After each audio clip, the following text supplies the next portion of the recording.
না আমাৰ যিটো আমি দেখিলোঁ যোৱাকালি পৰহি আমি ৰাতি 12টা মানত যোগাযোগ কৰি মানে যোগদান কৰিলোঁ। তাৰপিছত আহি পালোঁ যে আমাৰ যিটো ইউডিএফৰ ষ্ট্ৰাকচাৰ টিম এইবিলাক ৰেডিমেড আছে।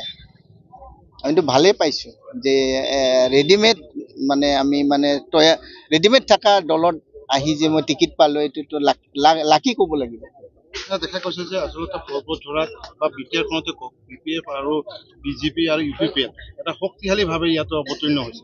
তেনে ক্ষেত্ৰত আপোনাৰ যুঁজখন কেনে হ'ব? শক্তিশালী ক'লে আপোনালোকে কি বুজায়?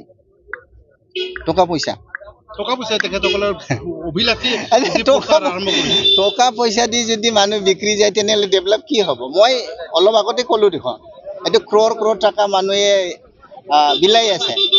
তো পইচাটো কেনেকৈ মেকআপ দিব? ক'ৰ পৰা পাব এইবিলাক পইচা?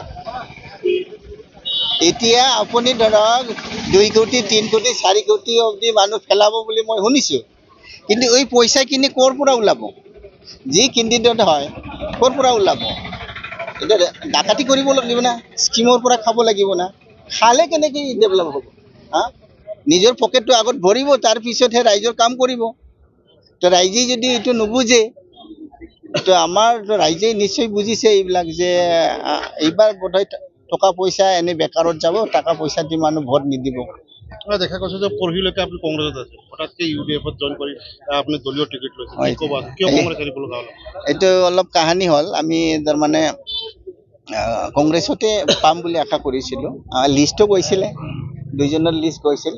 তাৰপিছত কমপ্লেইনো কৰিছিলোঁ ওপৰত অলপ যে টিকেটটো একচুৱেলি লিষ্ট যিটো ফাৰ্ষ্ট লিষ্টত যিটো গৈছে এইটো ইলিগেলভাৱে মই কৈছিলোঁ যে আমাৰ অবজাৰ্ভাৰবিলাক হয়তো টকা পইচা লয়, মানে 1 নম্বৰৰ সহেন্দ্ৰৰ নামটো গ'ল।